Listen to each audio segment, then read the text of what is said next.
Welcome everybody to the beginning of sections 5.1 and 5.2. This is page 109 of the workbook that we're looking at, and we're going to be talking about something called the second fundamental theorem of calculus, which is going to give us another relationship between derivatives and integrals. And the best way to explore this relationship is just to start with an example. So let's work through this preliminary example together. They give us a function f, which you can see over here to the right. And we're going to define a new function in kind of an unusual way. G of x is going to be defined as the integral from 0 to x of f of t dt. Okay, we'd like to explore what this function looks like, so we're going to go back to a technique that you used maybe in an algebra class the first time you wanted to kind of take a look at a new function. You plotted points just to sketch the graph and to get some general information about what it looks like. Okay, and that's what we're going to do here. So let's make ourselves a table.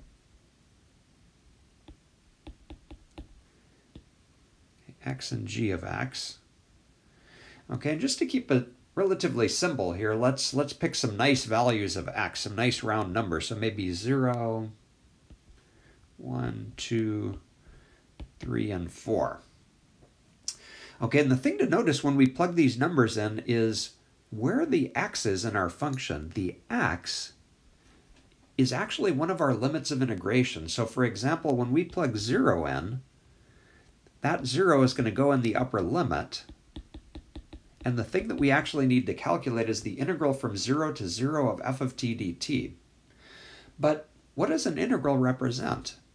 An integral represents area. So to get a number for this, we're asking what is the area under the graph of f if we start and stop at 0. Well, if we start and stop at the same point, we're just going to get 0, and so that has to be the output of our function. Okay, let's move on to 1. So if we substitute 1 into our function, again, 1 is going to go into the upper limit. And so we're integrating from 0 to 1 f of t dt. And again, finding a number for that comes down to coming up with an area. So how much area is under the curve f of t between 0 and 1? You can see from the picture that we're going to get a rectangle that has a width of 1 and a height of 4. So that should be 4 for our output. Okay, we continue on in this way. So if we substitute 2 in, we're integrating from 0 to 2. Okay, notice that that doubles the amount of area. If we integrate all the way from 0 to 2, we're adding another square of area, so now we've got 8. Okay, now what happens if we substitute 3 in here?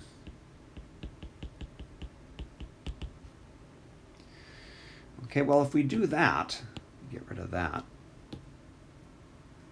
Now, if we go from 0 to 3, we're adding the area between 2 and 3. Notice that that has the shape of a triangle, and that triangle is half as big as the two rectangles that we had before. So we're taking the 8 that we had before and adding another 2 to it. That should give us a 10, okay, because the area of that triangle is actually 2.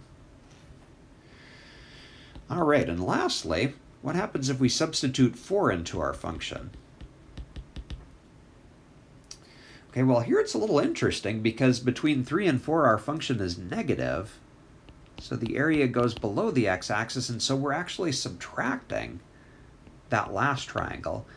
It's the same size as the triangle over here, which we convinced ourselves had an area of 2, so we're subtracting 2 from the 10 that we already had and jumping back down to 8. Okay. So we've got some data here. We've got enough information to plot some points on this new function g, so let's do that. Right, just make this easier, I'm going to erase the shading that we did. All right, so starting with this point here, we plugged in 0 and got an output of 0, so that means that the first point on the graph of g is going to be at 0, 0. Okay, then the next point we substituted in 1 and got out 4, so that means we've got a point of 1, 4. Okay, and then 2, 8. Then 3, 10. Notice where 10 is on this scale, it's sitting up here. Okay, and then finally 4, 8. Okay, so there are some points on the graph of g. One thing we might notice is that the first 3 points appear to lie along a straight line. And then we could ask the question, what happens between 2 and 4? Okay, our function g goes up to 10 and back down to 8. We could maybe ask the question, does it go from 8 to 10 as a straight line, or is it curved? Okay, and that's kind of an interesting question. So to answer that, I'd like to add a point to our data, maybe 2.5, figure out what the point on g would be right at that point. Okay, let's do that side calculation here. G of 2.5 would be the integral from 0 to 2.5 of our function.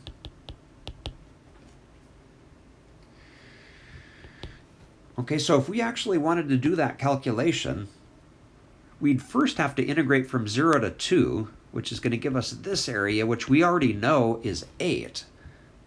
But what we need to add to that is this stretch between 0 and 2.5. Notice that that breaks down into a rectangle and a triangle. The question is, how much extra area is that? Okay, well, you can look at the picture and notice that the area of this rectangle, that's 1 by 2. Or I'm sorry, it's going to be 1/2 by 2. So that's going to have an area of 1, and this is going to have an area of 1/2, this triangle. So we're adding an extra 1.5 units. So what we wind up with is a 9.5 out of that. Okay, where is 9.5 on our scale? Well, here's 9, halfway between 8 and 10, so 9.5 is right up there, about 3/4 of the way between 8 and 10. Notice that these 3 points are not on a line, so there's actually some curve to our function. And if you did the same investigation over here, you would notice that this part of the graph is curved as well. Okay, interesting. All right, so there's our best guess, best estimate of what g looks like. And I'd like to step back from this for a minute now and ask, do we notice any relationships between these functions f and g that we have here? Okay, well, I'll give you a hint. Actually, let's maybe erase some of the shading so it's a little easier to see what's going on.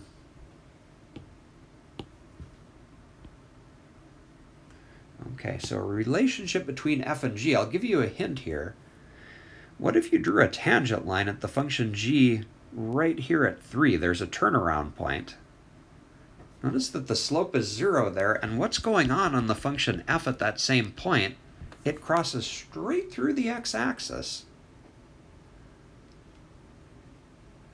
Okay, and then if you look at the first part of the function g, it's increasing before we hit that 0 tangent line, and notice where g is increasing, the function f is positive. Okay, and then similarly over here, g is decreasing and f is negative. Remember seeing that kind of behavior before? It would appear that f is the derivative of g. That's a very important observation here.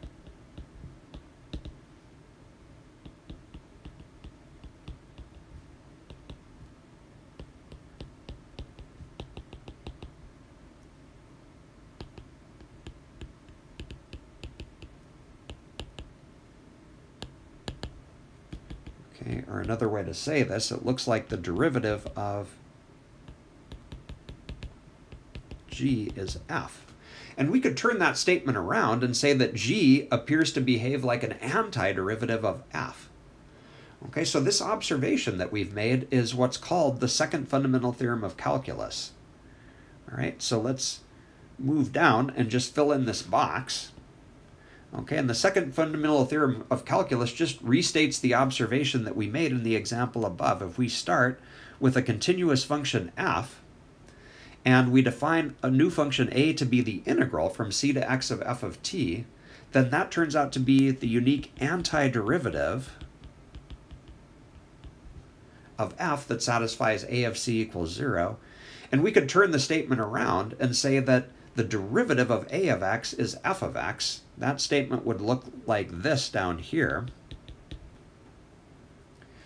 Okay, another way to think of it is that if you take the derivative of an integral defined in this way, you get back the function that's in the inside. It's like a way of saying that the derivative and the integral are inverse operations in some sort of way.